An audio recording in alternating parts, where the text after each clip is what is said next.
Quem vê a delicadeza e a docilidade da nossa convidada não imagina quão poderosa ela é.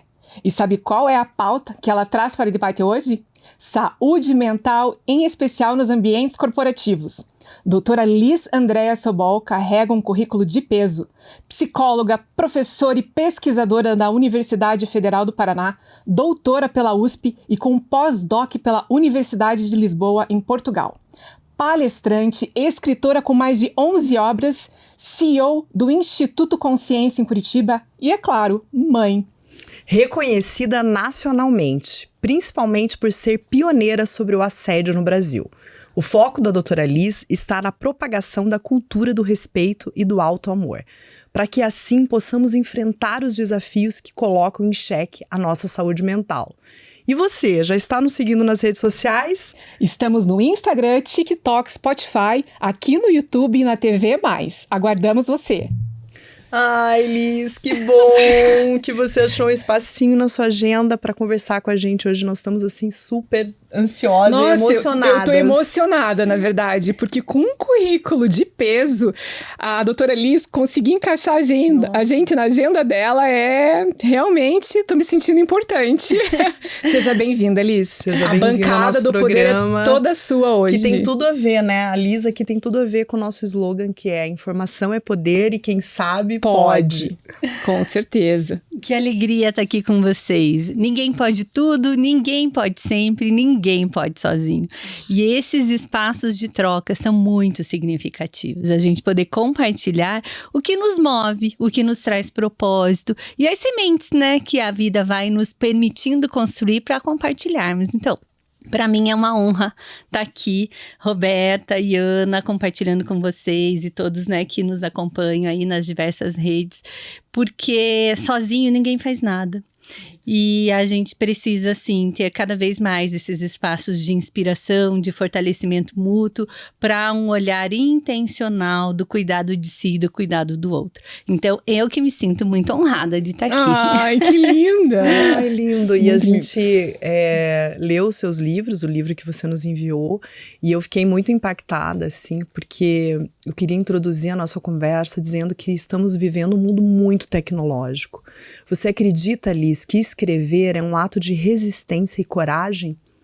A escrita é, na verdade, em primeiro momento, é uma expressão de si, é uma linguagem, é uma maneira com que a gente pode compartilhar com o mundo que está dentro da nossa própria pele, o que passa primeiro dentro de nós, né? As reflexões que eu coloco em livros e também conhecimentos falam um pouquinho, é o que eu consigo externalizar desse processo que passa dentro de mim, da curiosidade que eu tenho sobre a vida, das questões que me intrigam e que eu vou tanto pelo meio acadêmico, como também afetivo e simbólico, dialogando, né, com essa realidade, com os autores que já escrevem, com a busca de soluções para os desafios do cotidiano, entendendo que a vida passa aceleradamente. Que nós não temos a existência de uma maneira infinita e que a gente precisa ser intencional ao escolher como nós vamos vivendo cada oportunidade, como nós vamos nos relacionando com as pessoas, com os desafios. E para mim a escrita é uma maneira de socializar, compartilhar, sem deixar a vida escorrer como areia, mas de entregar como semente.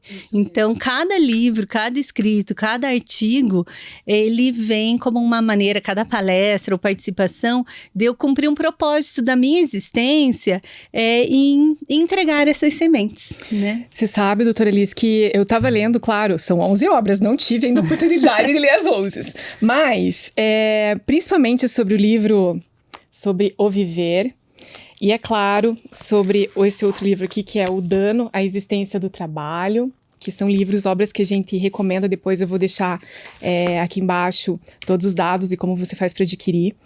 Mas principalmente sobre viver essas duas obras, você fala muito coisas que me fizeram refletir nesses últimos dias, que são coisas tão básicas e que precisam estar nessas obras para que a gente possa cair em si, que é a questão do auto-amor, do respeito, do carinho, que coisas que a gente às vezes esquece com a nossa agenda tão atribulada, com as nossas ânsias de viver, né? Então, eu acho que quem tiver a nobreza de comprar esse livro e ler e entender um pouquinho o que se passa, eu acho que vai entender pelo menos algum significado da vida e sobre o que é viver, realmente, né? Mas o mais interessante disso tudo é que quando a gente começou a estudar a pauta, eu e a Rô, a gente viu um ponto muito sério que é sobre a saúde mental, né? Que é algo tão escasso que hoje, é algo né? tão a gente escasso. busca saúde mental. E a gente fala muito, saúde mental, vamos preservar nossa saúde mental, tem a NR1 do Ministério do Trabalho que agora colocou saúde mental como pauta, mas eu queria uma explicação básica. O que é saúde mental, afinal de contas? Uhum. Então, quando olhamos para esse grande tema que é a saúde mental, né, a gente vai ver que isso é tratado já há muitos anos, inclusive aqui no Brasil.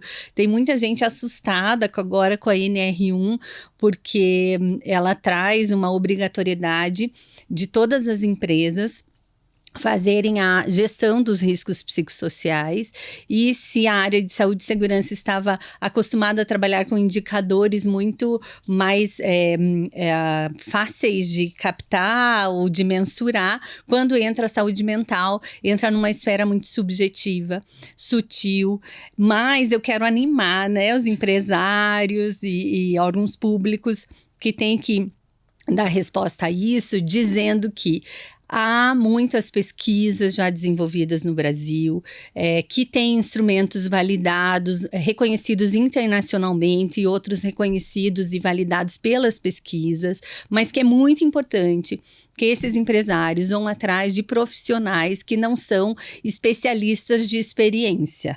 O que é isso? Não é porque alguém passou por burnout que está qualificado a dar respostas institucionais estruturadas para as questões de saúde mental ou para a NR1. Que é importante buscar pessoas que têm trajetórias, que não é a trajetória de ter sido vítima de assédio, mas é a trajetória qualificados de uma trajetória que não necessariamente tem que ser acadêmica, mas que precisa estar pautado nos conhecimentos mais atuais de regulamentações internacionais, como também nacionais, de pesquisas, de conhecimento que já estão disponíveis, né, na sociedade há muitos anos. Quando eu comecei a trabalhar com temas assédio, saúde mental, relação vida pessoal e trabalho, eu já recebi uma herança de pesquisas e conhecimentos sobre isso. E quanto tempo você trabalha com isso, há 25 anos 25 anos. Que eu trabalho com essas temáticas de saúde mental no trabalho, qualidade. Eu comecei com estresse, qualidade de vida e fui ampliando para burnout, né? O primeiro artigo que eu escrevi sobre burnout foi na especialização, que eu terminei em 2000, então o assunto nem era conhecido ainda. Eu já fiz, né, a minha monografia de especialização. Foi sobre o burnout e hoje a gente vê esse reconhecimento. Eu terminei o doutorado em assédio em 2006, quando também não se tratava ainda, tinha muito pouco sobre isso. Então as pessoas, o que é importante? Não tratar o assunto de maneira leve, porque como a Ana pergunta, o que é a saúde mental, né? Hoje se coloca nessa caixa tudo, e não é disso que a gente está falando. Então a saúde mental, a Organização Mundial da Saúde coloca que é um bem-estar social, físico, psicológico, espiritual, né? Que é muito diferente de estar doente ou não, que é para além da doença. Como que você reconhece os sinais de que eu preciso de ajuda? Liz, e quais são os sinais que essa saúde mental ultrapassou ali um estresse, uma diversidade que todos nós temos, né? Não vivemos sempre plenamente. Existem momentos mais difíceis. Rô, só um pouquinho, acho que é importante cortar, porque diversidade é um termo muito... Adversidade. Entendi. Adversidades, né? Todos temos adversidades. Isso. Então, vamos lá. Liz, e quais são os sinais que precisamos olhar para a nossa saúde mental?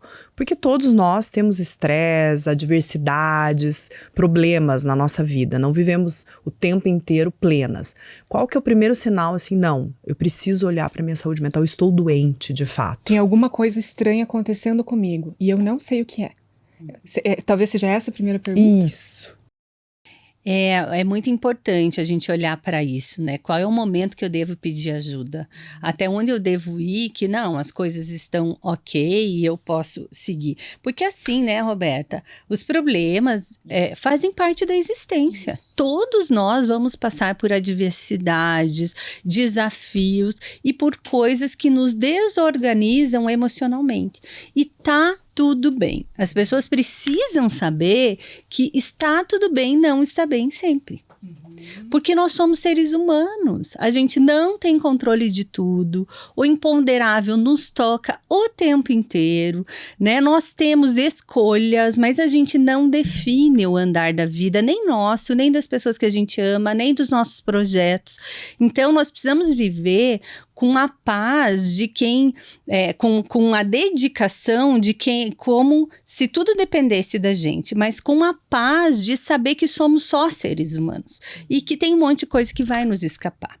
E quando as coisas, né, desafiadoras da vida e até os dias difíceis, os dias tristes chegarem, o que nós precisamos perceber? Como eu posso passar esse dia? Como eu posso viver? E mais do que o que eu vou viver é quem estará ao meu lado.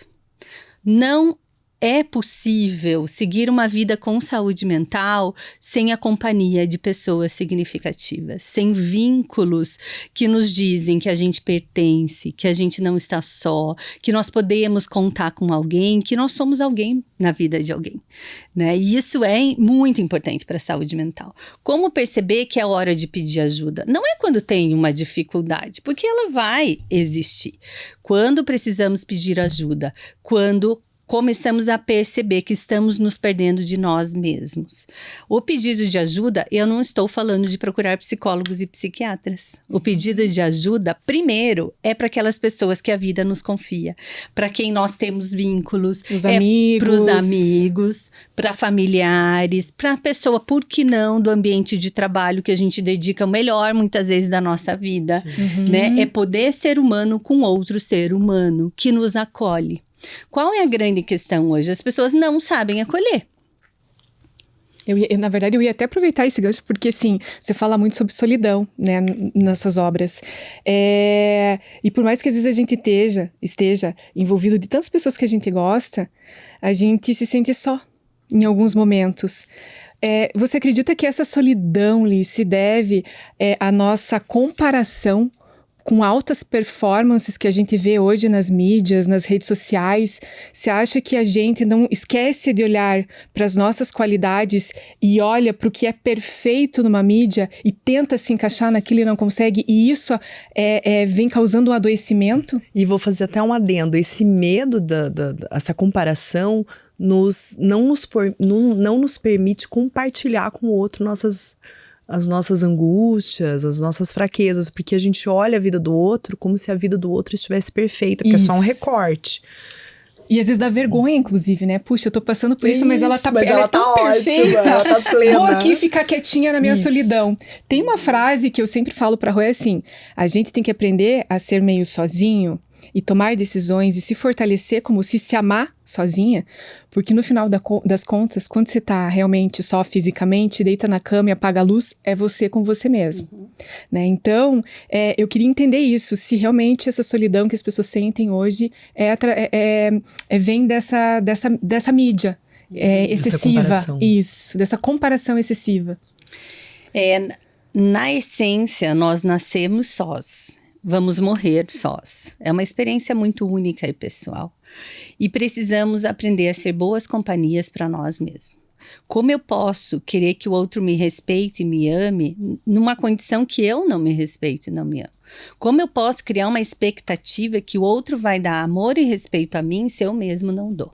Essa é a condição básica da saúde mental, da convivência saudável, aonde eu encontro meu lugar de completude na vida e vou compartilhar com o outro completo também, saindo das armadilhas da culpa, do medo, da dependência emocional, de responder à expectativa do outro, seja colocada numa tela, seja de uma relação familiar, de uma história familiar ou social, ou de um grupo que pertencemos. Eu estou escrevendo um outro livro que traz essa dimensão das relações tóxicas e da falta do amor próprio como base para entrarmos nesse lugar de dependência do outro ou de comparação, né? Quando a gente esquece que nós somos seres únicos, quando esquecemos que tá tudo bem ser imperfeito, né? Como a Brené Brown traz. A gente adora a Brené Brown. Nossa, vulnerabilidade. A nossa não é perfeição que ela fala, que é a nossa possibilidade, a gente se permitir ser vulnerável. E como é difícil a gente se permitir ser vulnerável nos dias de hoje, né? Sim, porque a gente tá nesse tom de uma sociedade de homo-deus, como diz o filósofo Byung-Chul Han, né? A sociedade de seres performáticos, né? Que é um termo que eu gosto de usar para falar da mesma coisa que ele trabalha, como essa noção de pessoas que querem ser mais do que humanos, né? Que querem fazer uma imagem, uma performance para além do humano. Então, nas redes vai aparecer o quê? O lado bonito, o lado perfeito. Quando, na verdade, todos nós temos desafios, dificuldades, que é o que nos torna humano, né? Temos lacunas, desencontros e que tá tudo bem. Então, ao olhar esses padrões de aparência, de superficialidade, né? A gente cai nessa armadilha de achar que nunca somos suficientes. O medo de ser incompetente, o medo de não estar à altura vai nos roubando. Como é que a gente responde a isso? Com aceleração. Acelera, porque faz mais, rende mais. Eu tenho que apresentar mais, eu tenho que ser melhor. Que busca é essa? É, na verdade, suprir uma lacuna pessoal, de amor próprio, de pertencimento primeiro a si mesmo, depois, né, de também trocar e pertencer ao outro. E quando a gente coloca essa expectativa no trabalho ou nos grupos, quando há alguma crítica, isso nos desconstrói. Desconstrói. Completamente. Às vezes você tá tão bem resolvida, a gente fala de autoestima, autopoder, empoderamento, né? Aí eu chego, me arrumo, eu sei que eu tô me sentindo bonita. Você quer ver derrubar? Quer ver derrubar uma pessoa que se sente bem resolvida e segura? Puxa, não gostei dessa cor pra você. Essa blusa não te caiu bem. O que você faz? Na hora você fala assim, não, mas você se questiona. Eu sou maravilhosa. Daí você vai no banheiro e fala assim, puxa, é verdade, não caiu bem. Olha como é fácil você desconstruir uma pessoa que não tá segura realmente de si, que não se ama 100%. Eu sei que, claro, a gente se questiona, mas você precisa também se impor e se aceitar. Numa das suas obras você fala muito sobre o trabalho, que o trabalho é uma forma de você socializar, de você fazer amigos, de você realmente trazer significado para sua vida. Mas ao mesmo tempo você fala assim que o trabalho não pode ser o único lugar de investimento de vida. Como trazer esse equilíbrio para essa relação do trabalho? Uhum. O trabalho, ele é essencial, principalmente na vida adulta. Ele é o lugar onde a gente segue o desenvolvimento da identidade. Então ele não é secundário. Não é, eu vou me realizar em outras dimensões, vou trabalhar só para eu receber aqui o meu sustento. E isso tem um impacto muito significativo na saúde mental, porque o trabalho é o lugar da inventividade, é o lugar da marca pessoal e única, onde você pode fazer a sua entrega ao mundo, onde você tem a possibilidade de ser transformado e descobrir coisas de você que você nem imaginava, das suas potências, da sua forma de se relacionar com o outro e da história que você vai construindo, de um legado que você vai construindo, né?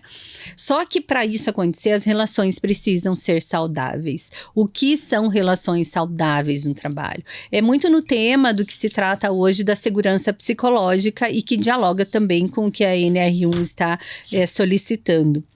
É uma forma de organizar o trabalho, as hierarquias, as tarefas, as metas que valorizem o que cada um é, a entrega que é possível, fazer juntos, aonde o erro não é um problema, mas ele é um sinal de algo que pode ser melhorado, que pode ser aprimorado e não leva à culpabilização, ao medo da insuficiência, à aceleração do sempre mais.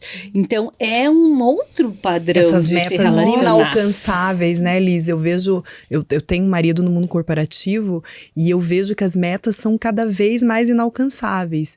E as pessoas movem mundos e fundos para cumprir essas metas, porque a empresa exige isso, você quer se manter naquele cargo.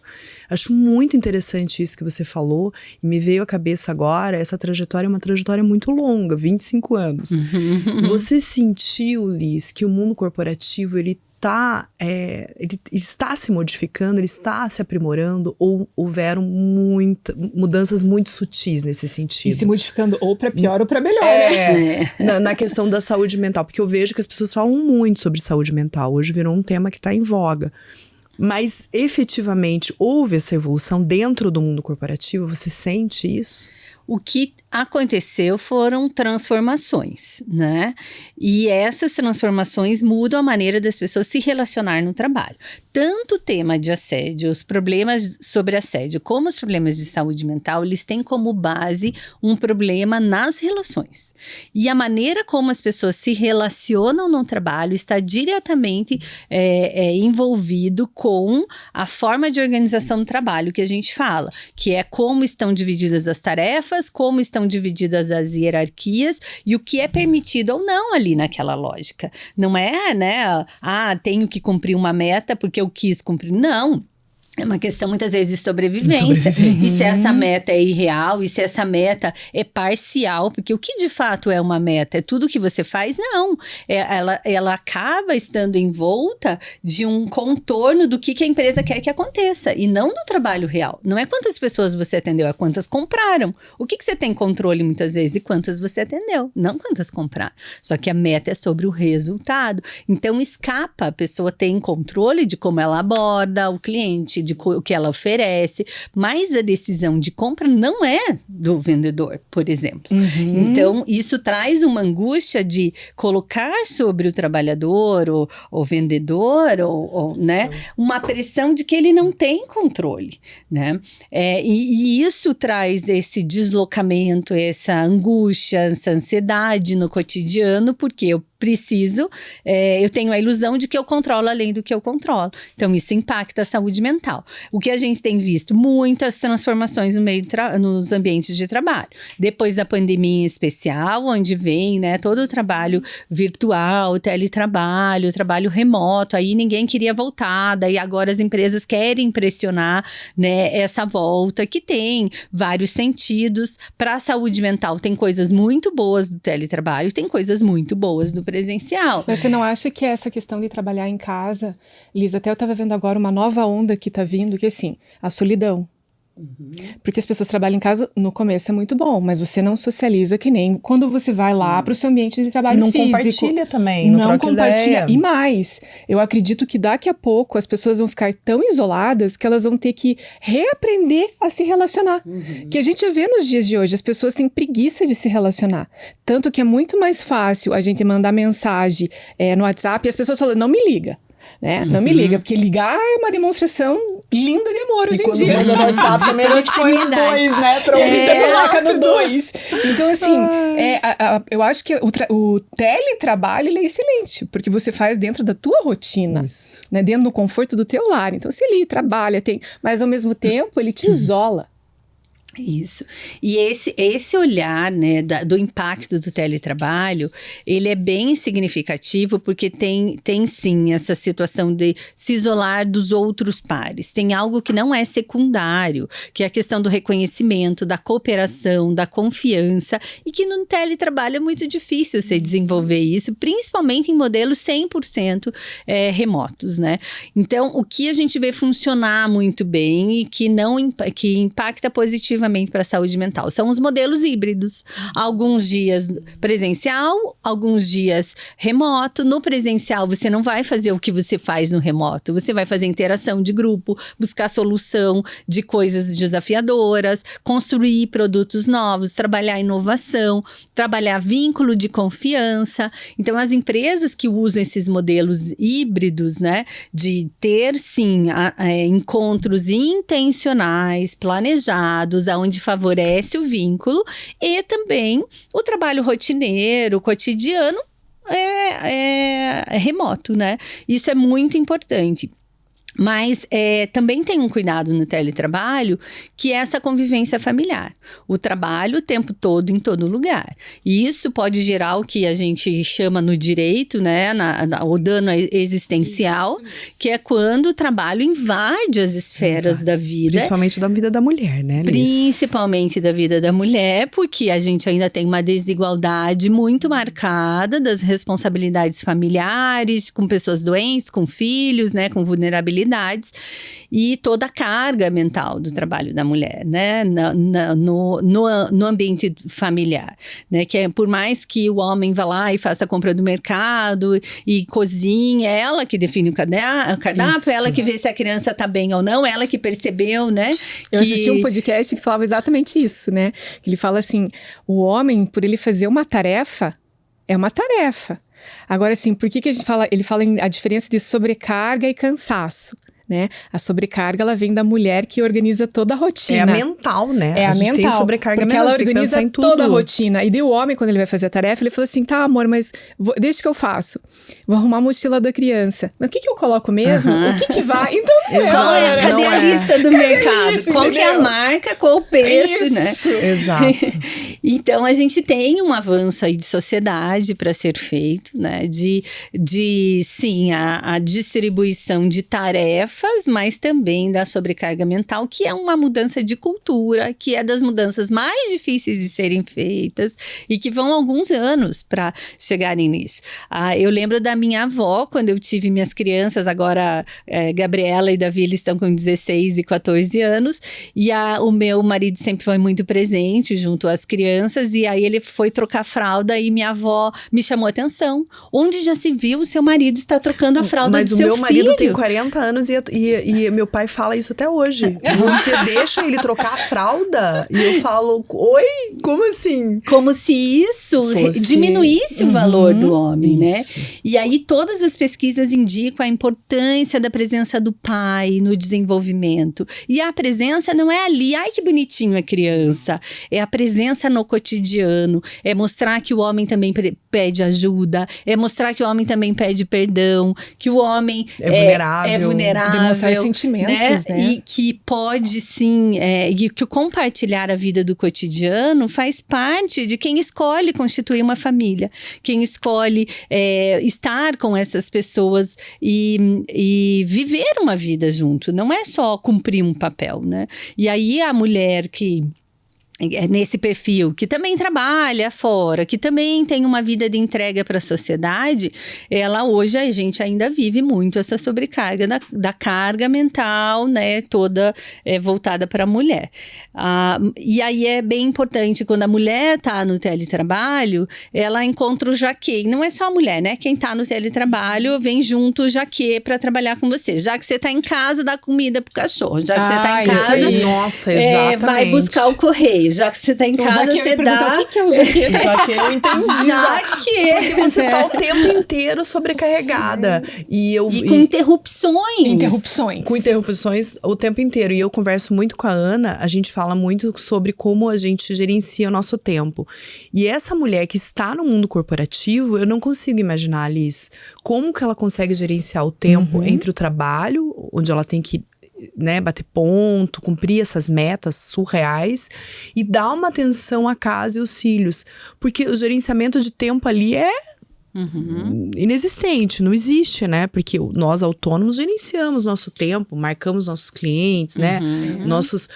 estamos aqui no podcast, a gente fez Já alinhou tudo. E essa mulher, como que ela faz? E eu acho que o maior exemplo disso é a Alice. É a Alice. Porque viaja. Que saiu do mundo corporativo. Não, viaja também. bastante, saiu do mundo corporativo, tá palestrando, tá ajudando o próximo, mas também não deixa de ser mãe. Eu particularmente, eu trabalho muito intencionalmente os tempos familiares, né? Isso tá também no livro sobre o viver, eu compartilho em todos os outros livros e nas redes, eu não compartilho nada pessoal, mas esse livro eu compartilho muitas histórias bem pessoais, e ali eu compartilho o tempo especial, que foi uma estratégia que eu conheci quando meus filhos eram muito pequenos, e quando eu retomei as viagens, né? Eu sempre fui palestrante, consultora, então eu já viajava muito antes deles nascerem, mas aí eles nasceram, eu fiquei até quando meu filho completou 2 anos, o meu filho mais novo, né, completou 2 anos, a Gabriela já estava com 4, e aí eu comecei a viajar de novo, e aí é aquela frase que eu falei no começo, ninguém pode tudo, ninguém pode sempre, ninguém pode sozinho, então eu escolho qual é o lugar que nesse momento eu vou me dedicar, que vale esse espaço que eu tô indo, né, dar uma palestra ou fazer um diálogo ou participar de uma banca acadêmica, o que eu tô deixando para trás, né? E aí buscar esse equilíbrio. Então, se uma semana eu viajo, na outra eu não viajo, né? Aniversário dos meus filhos eu não viajo de jeito nenhum. E aí tem alguns inegociáveis. Só que eu comecei ali, quando eu comecei as viagens, eu conheci essa estratégia do tempo especial, que é um tempo intencional, separado exclusivamente para aquela pessoa, aonde você tá só com ela. E com crianças funciona sem muito celular, legal, né, sem celular. Tempo de qualidade. Tempo de qualidade. Então, o que eu fazia ali com eles, né? Antes de viajar e assim que eu voltava, eu fazia o tempo especial. Quando eles eram pequenos, ele tinha 20 minutos, meia hora. Eu falava, filha, a mãe agora tá só com você. O que nós vamos fazer? É onde a criança das regras, onde ela escolhe, aonde ela coloca o que ela é ali, né? E aí, o meu filho pedia para brincar de Lego, ou uma vez ele pediu para desenrolar um novelo de barbante, um rolo de barbante, a gente ficou desenrolando aquilo e fazendo uma bagunça, né? E a regra é simples, só não pode me machucar, te machucar, e depois a gente tem que arrumar a bagunça. E foram momentos incríveis que a gente teve quando eles eram crianças nessa. A Gabriela pedia para fazer tapioca na cozinha e a gente fazia aquela bagunça e tal. E era 20 minutos, daqui a pouco a gente já tava 40. E tá tudo bem, porque era esse lugar de ser com o outro. E eu pedia para todo mundo, não interrompe que é meu tempo com a Gabriela. Agora eu sou da Gabriela e ela é minha, né? E eu faço isso com o meu esposo também. Toda semana a gente tem o nosso tempo deixa eu ver quem que é esse homem que eu casei há 25 anos atrás também, né? Foi logo eu me formei e casei ali no mesmo ano. Ele é da mesma área que você? Ele é físico, é professor na UTFPR e então a gente vem de áreas de conhecimentos diferentes. Nossa, bem diferente. Nossa, física, eu comecei a pensar, física. Dá muita conversa legal na mesa de casa, meu filho também gosta muito dessas conversas aí de física, matemática, filosofia, acaba misturando tudo, e a minha filha gosta muito dessa área de artes, desenha as paredes da minha casa, tá ilustrando agora o livro, né, sobre relações tóxicas, que fala do pássaro preso numa gaiola de ouro, e aí ela tá fazendo as imagens, mas o que a gente coloca? Sim, a vida é acelerada. Eu tenho tempo para estar com meu esposo, com os meus filhos, eu não tenho, mas eu escolho que o que é importante na minha vida precisa existir no meu tempo e no meu espaço, né?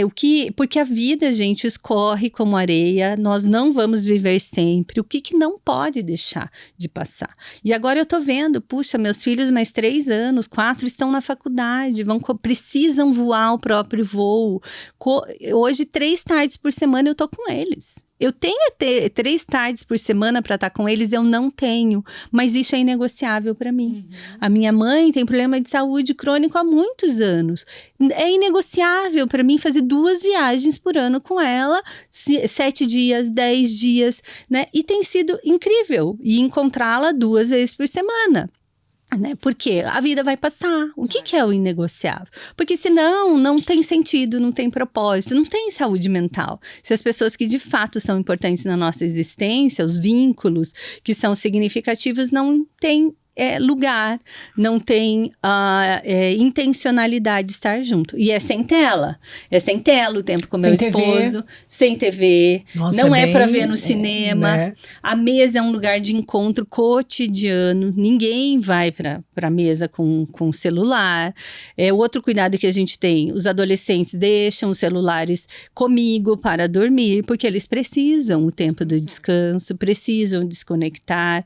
Então, a gente tem que cuidar muito que as telas hoje têm roubado os nossos afetos, nossos vínculos, nosso descanso. Tanto que as pessoas têm até, hoje em dia, tem clínicas de reabilitação para vícios em tela, né? O HC tem o primeiro laboratório de dependência tecnológica. Isso mesmo, dependência tecnológica. E foi muito importante o avanço. Todos nós somos um pouco dependentes, né, Elisa?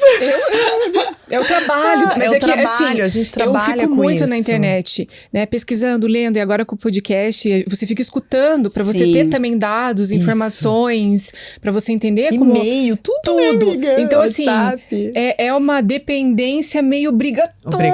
Porque, tipo, se você não tiver acesso àquilo, como que você vai conseguir trabalhar?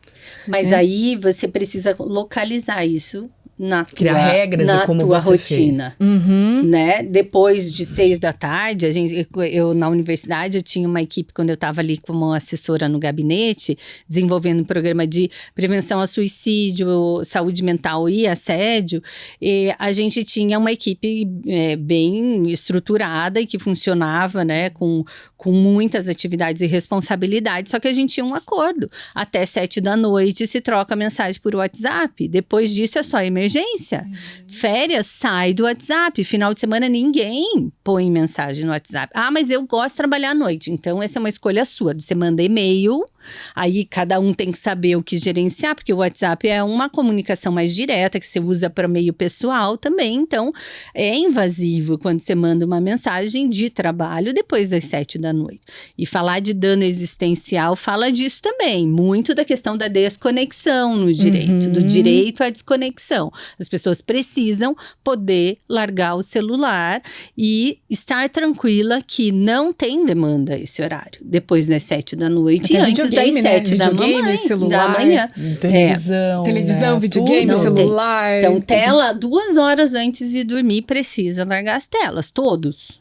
Né? Eu vou até anotar isso, Liz. 2 horas antes. Criança, antes de 2 anos, é zero tela. Eu também, adoto isso. E os adolescentes, ali, as crianças, né, em fase de desenvolvimento também, é um limite de 2, 3 horas por dia. Você fala 0 tela de celular, televisão também, até os 2 anos? Principalmente o celular, né, mas a questão, e aí tem vários livros que a gente pode citar sobre isso, mas o que é interessante na maioria desses livros e pesquisas que sinaliza? A questão não é só o que ela está fazendo na tela. A questão é o que ela está deixando de viver por estar na tela. Ela está deixando de socializar, de se experimentar, de conhecer o próprio corpo, de lidar com emoções, com afetos, de relacionamento. Uma postura correta, né? De estar na vida, de maneira intencional. Porque a infância e as brincadeiras é o lugar onde ela vai se treinar para os conflitos da vida adulta. Treinar para o fazer e para desenvolver a sua criatividade, a sua ousadia, o risco em inventar coisas novas é na brincadeira. Quando a criança não brinca, não socializa, ela não se frustra, não tem conflito, quando ela chega na vida adulta, o que a gente vê lá na universidade? Né? E não é nesta universidade, mas em todo o meio acadêmico, quando se fala em saúde mental.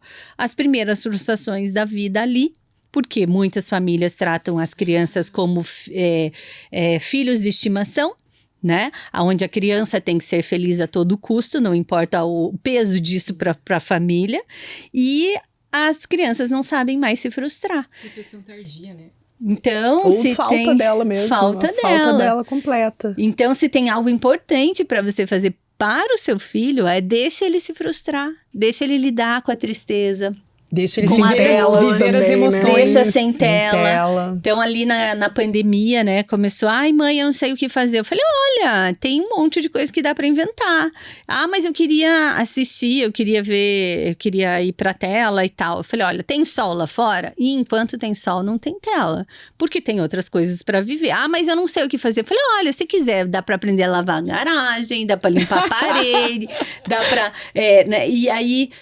Não, eu quero fazer outra coisa. Então, eu tô com tédio. Abraça o tédio, porque com ele vem alguma surpresa boa da vida. Ai, que legal. O tédio, a pausa, o parar, o silêncio, ele é fundamental para a saúde mental.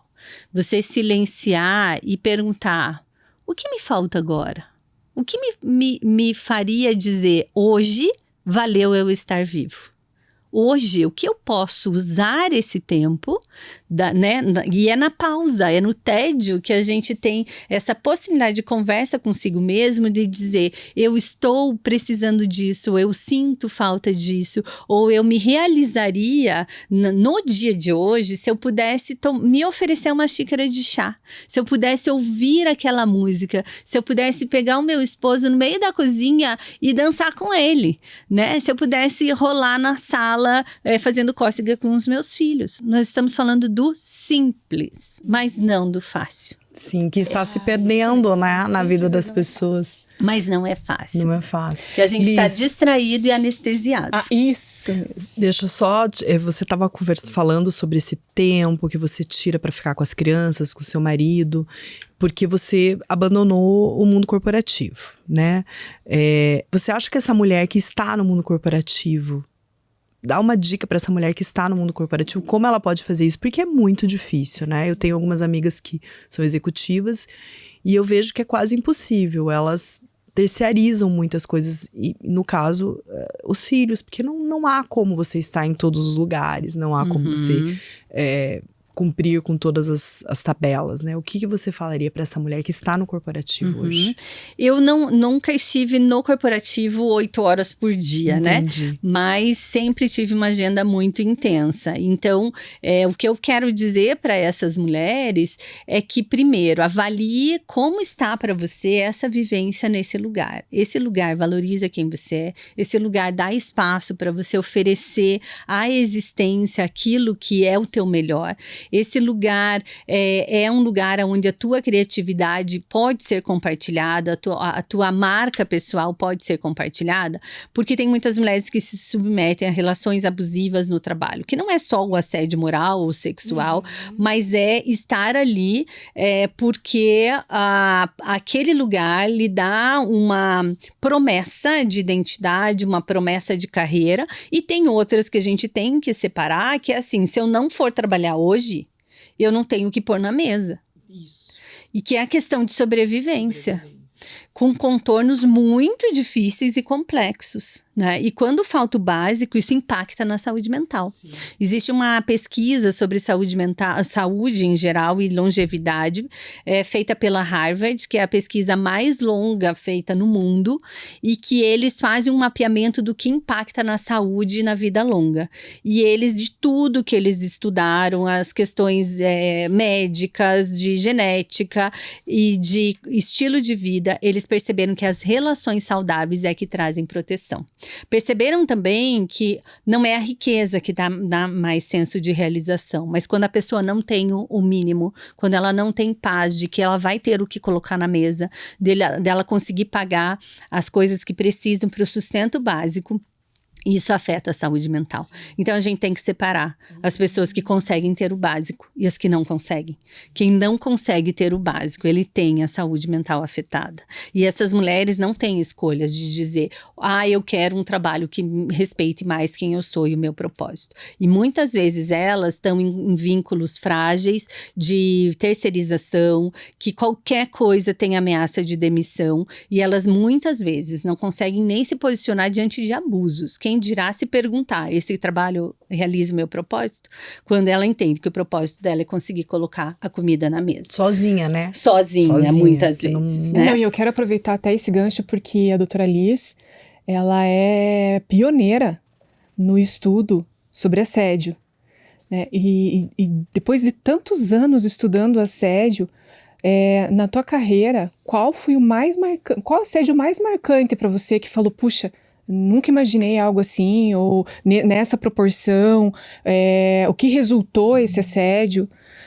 É muito interessante porque quando você faz essa pergunta, seria bem esperado que eu trouxesse um caso, né, de uma vítima que passou por uma situação de assédio e que chegou a tentar suicídio, como aconteceu, né? Deu acompanhar e tudo. Mas um caso que me marcou muito era um caso de uma gestora que estava 15 anos na instituição, na organização. Aí os trabalhadores, né, a equipe ali fez uma denúncia, eram 35 denúncias no Ministério Público contra a mesma gestora. E eu fui fazer um trabalho ali de restauração desse ambiente, dessas condições de trabalho e também acompanhar essa gestora. E eu fiquei muito impactada quando eu fui conversar com a alta gestão, os diretores. Eram 5 diretores e ela estava subordinada a eles. E aí eu fui perguntar, escuta, o que vocês entendem que está acontecendo aqui ou que aconteceu? Ela é uma das melhores gestoras que a gente tem. Ela resolve todos os problemas que aparecem na equipe, ela tem alta produtividade, qualquer desafio que a gente tem, ela é a melhor pessoa para responder. Mas ela erra um pouco a mão. E aí eu perguntei, aí eu perguntei, e o que vocês já fizeram a respeito? Vocês sabiam do que estava acontecendo? Chegavam algumas reclamações. E quando chegava a reclamação, o que vocês faziam? A gente mudava ela de setor. E aí, quando eu conversei com a equipe, os trabalhadores, quem tinha feito a denúncia, eles falavam assim, toda vez que a gente denunciava, ela caía para cima, ela era promovida para um outro lugar. Né?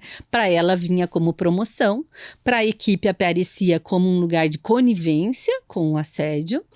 O assédio era organizacional, era focado em produtividade, em produzir mais, então ela pressionava todo mundo, ela usava de hostilizações, completa inflexibilidade das regras do trabalho. Então, meu filho vai ter apresentação na escola. Não pode ir, é teu horário de trabalho.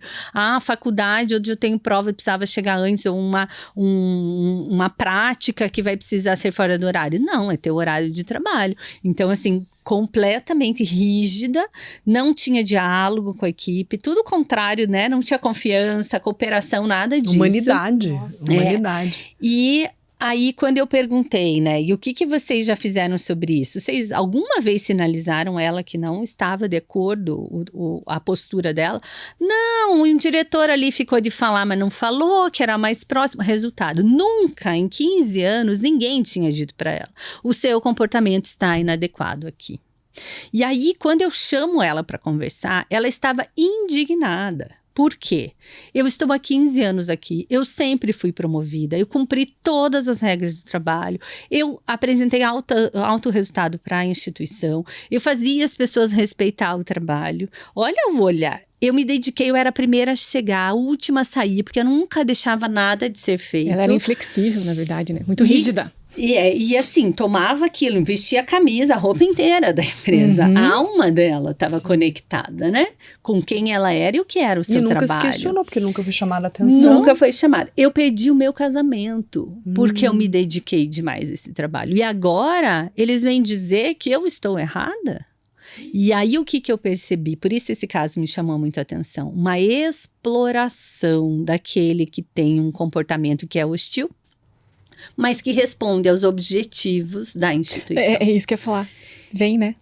Então, de certa forma, é um assédio institucional que a própria organização explorou o perfil dela e a dedicação dela. Para ela ficar como ocupante. Para ela incentivou e foi conivente com o assédio, premiou o assédio, até que deu um problema fora.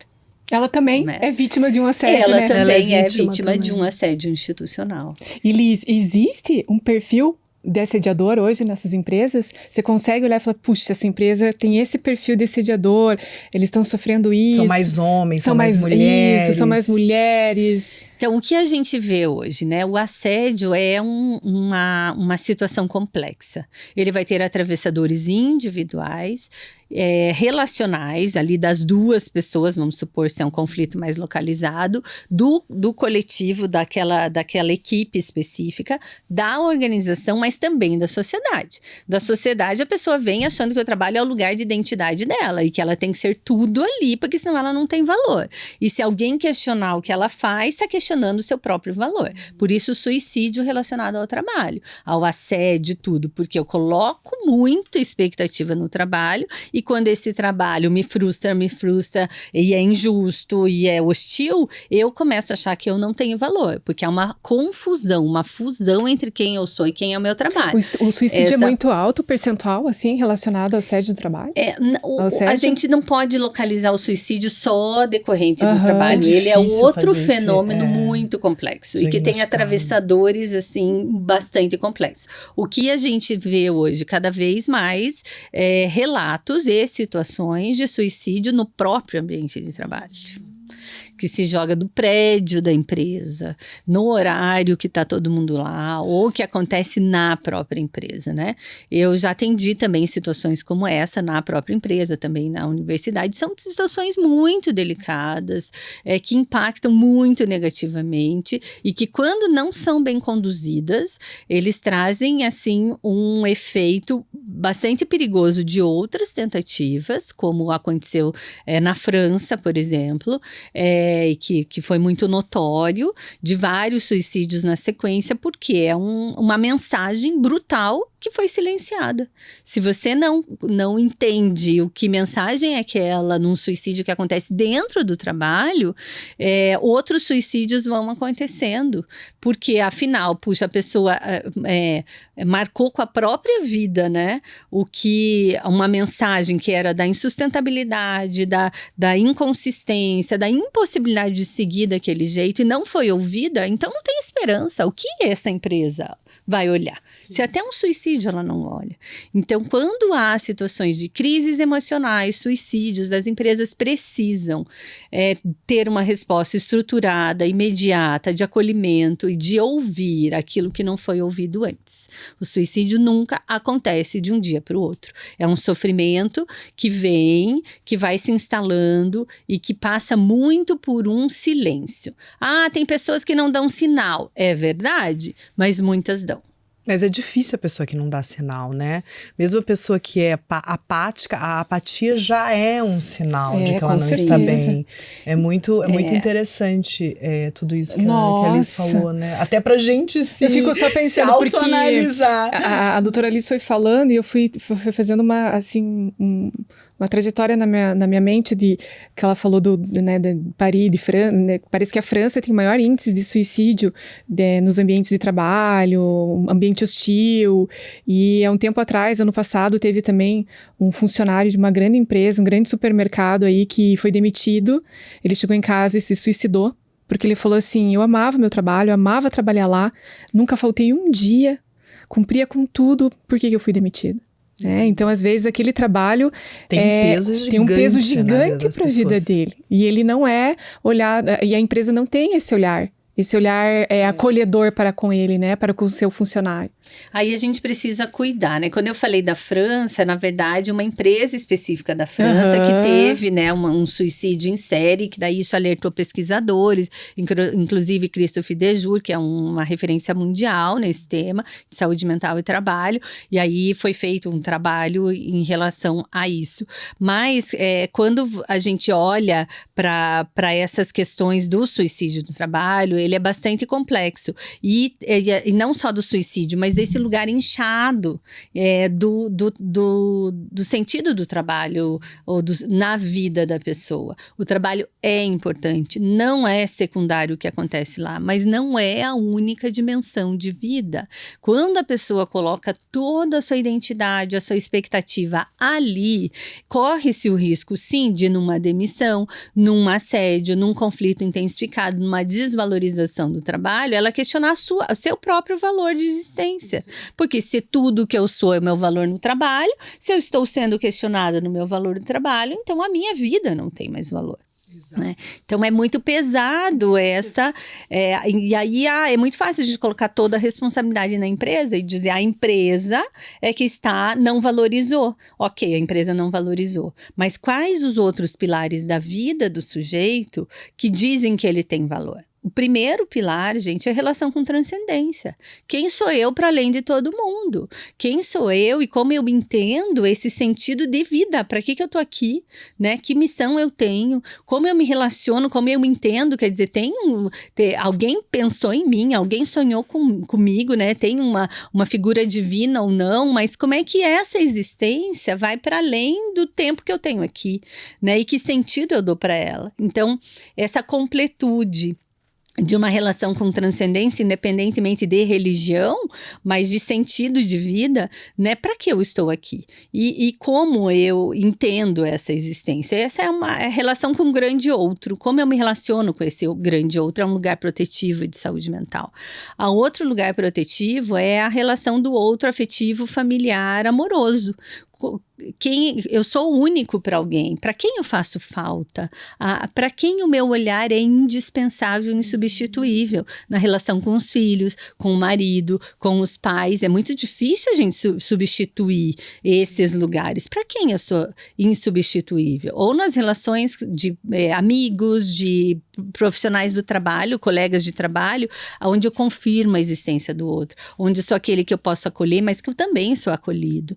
Então, essas relações vão sendo protetivas. Além disso, essa companhia que eu posso ser para mim mesmo. O que eu posso fazer hoje que diz, uau, que bom que eu vivi hoje para viver isso comigo ou com o outro, né? Então, ter lugar de retornos. Eu tenho uma praia e um lugar no campo que toda vez que eu vou, para mim é uma relação transcendente de dizer que bom que eu vivi mais essa vez para vir aqui.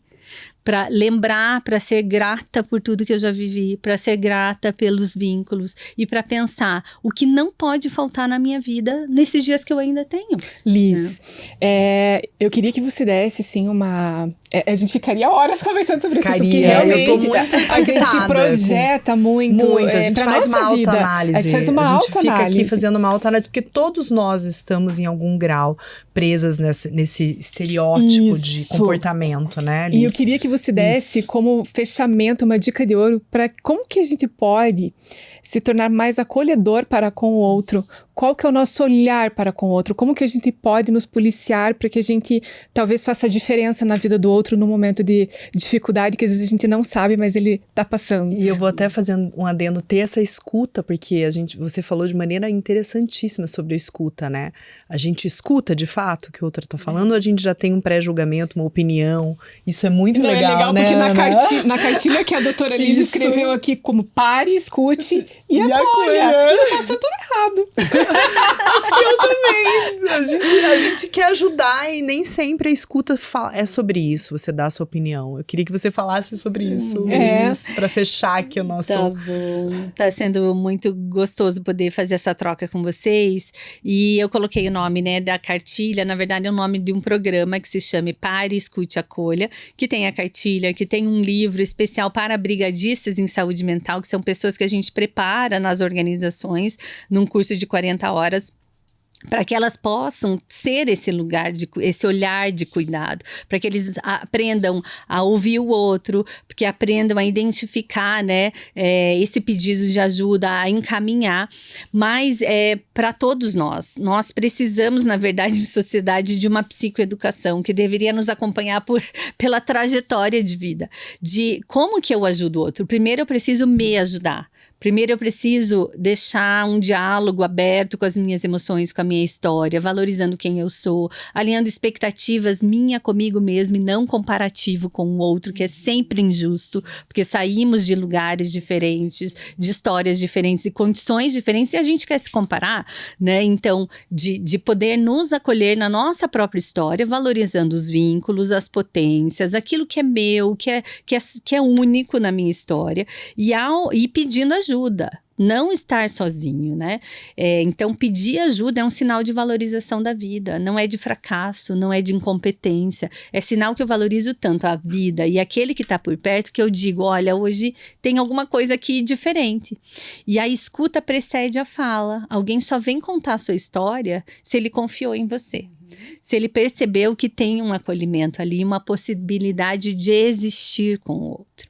E como é que a gente, né, a segunda, né, o primeiro item ali, pare e se acolha, para poder acolher o outro. Pare e silencie as vozes externas e escute a pessoa, né, que é o segundo item já, escute. O que é o escute?